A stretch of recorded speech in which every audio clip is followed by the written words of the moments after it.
plugged in, polarized, fist raised in anger. Hi, this is Robin from Cooking and Capturing. We're here in Austin, Texas in El Oso's famous kitchen, and we're making Spanish meatballs. This is a family recipe that was given to me, and so there are no exact amounts, but we can kind of show you what we're going to be putting in the bowl, so you can kind of guess some estimates here.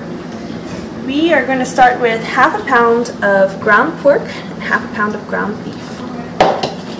To that we're going to add some cinnamon, some garlic chopped up, some Abuelita chocolate, which is kind of a mixture of chocolate and sugar together, and it crumbles really easily.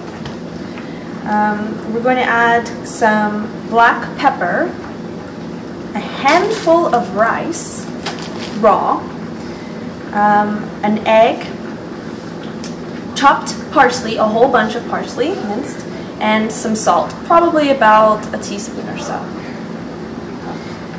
So I've got about a teaspoon or so of cinnamon here. I usually use my hand to measure.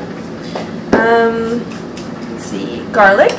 This looks like about a tablespoon minced. That was probably from 4 cloves. We've got some black pepper. I'll probably add about a half teaspoon.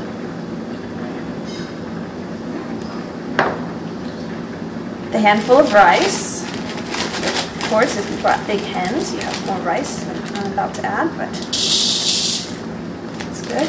The rice kind of acts like bread in this recipe, in meatloaf. The egg.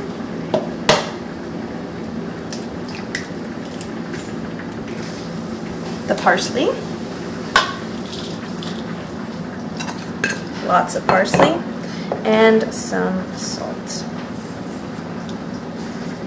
That was a healthy teaspoon of salt. Okay, so as not to give away the family secret, there's actually one more ingredient that usually goes in that I'm not adding today. And I forgot to add the chocolate before I got my hands all messy. So my cameraman is going to do that for me. That comes out to probably a tablespoon and a half of grated chocolate. It kind of crumbles as you begin to handle it, but you will need to grate the chocolate to get it to that powder. As you can see, these meatballs are quite heavy on the parsley, but I like that. Hey guys, this is Robin. We're back to the meatballs. We're going to put them on the stove now. These meatballs are not cooked in the oven. They're cooked in a pan. So the first thing we're going to do is brown them in a little bit of olive oil. I usually do this by eyesight. So I think it takes about maybe between 1 and 2 tablespoons of olive oil. We just need the outside of these meatballs, which are about 1 to 1.5 inches in diameter. We want the outsides to be browned. Because of the size of the pan, we're going to do 2 batches. In the first batch we'll have 8. We've got 16. Basically what I do, because the outsides of these need to brown, I'm going to let them just hang out for a little bit. And then I'm just going to kind of slowly turn them so that all of the sides have just a little bit of browning on them. You don't want them to be crispy, but you do want them to kind of have that brown texture.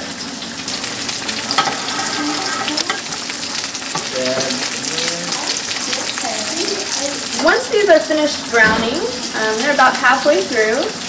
You see, all I'm doing is just turning them a little bit. Just so all of the sides touch the oil. After these are done, I'm going to take them out because I have plenty of oil, and I'm going to do the second batch. And afterwards, because the middle is still raw, it still needs to be cooked, what I will do is I'll put them all back in the pan and fill the pan with water so that the water almost covers all of the meatballs. At that point, the water is just going to simmer. The heat is on medium right now. I'll probably turn the heat up to medium-high at that point. So the meatballs are finished browning, both batches. So I'm going to just leave the oil in the pan and return them all to the pan. It's okay if it's a little crowded now. These are cool to the touch, but they've been sitting for a little bit. So my heat is at medium right now, just until I get the water in. After that, I'm going to turn it up to bring it to a boil. So the water is going to cook the inside of these meatballs. And again, the water will stay in the pan until it reduces to very little liquid. Depending on the size of your pan and how many meatballs and how big they are, you want them the water to be about 3/4 of the way up to the top of the meatballs. So now I'm going to turn my heat on to high, bring it to a boil, and they're just going to hang out, boiling. The water will continue to boil on high heat because I want it to reduce down. By the time it reduces, the inside of the meatballs will be cooked. And there's one more step. We're going to add some port wine, do the same thing, and give them a sweetness. And so the water has reduced quite a bit, you can see. It's getting quite loud and sizzling a lot. Remember, the heat is still very high. So at this point, we're going to add the port wine. So just like with the water, we're going to pour until it's about 3/4 of the way up to the top of the meatballs. The meatballs are going to become quite dark when they're finished. They're cooked inside now, so this is just going to add a kind of a caramelization and a sweetness to the outside. We're going to let that boil and reduce, and it'll take on a saucy texture in the end. So the port wine has cooked down quite a bit. We're getting to the point where the remaining water, the port, and the oils from the meat are turning into a sauce at the bottom of the pan. We are about finished with this recipe. I would like to add that if you cook this in a wok, which is what I do since I live in China, the large surface area of the wok cooks this recipe very, very well, and the port, or the red wine, in the end turns into a very, very nice sauce. We're back with the meatballs. They are finished now, finished cooking. So I'm going to remove them from the heat and put them on a plate.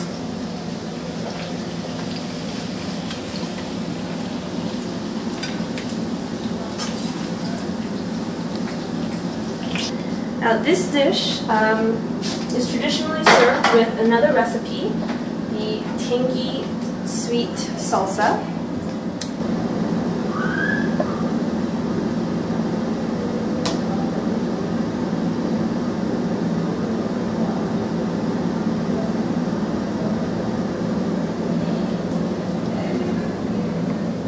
Again, these meatballs have rice inside, which is now cooked and adds a little bit of body, the way that bread usually does to meatballs.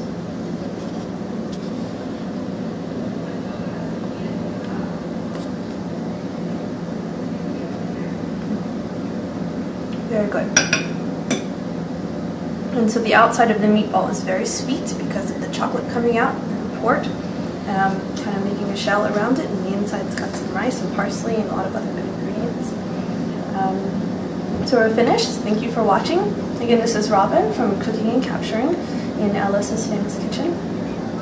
You can follow us and find the recipe on my blog. To my brain, no thought, just sensation. Don't look at me, can't you see? I don't want to talk to you. I'm plugged into the world, I'm wired but disconnected.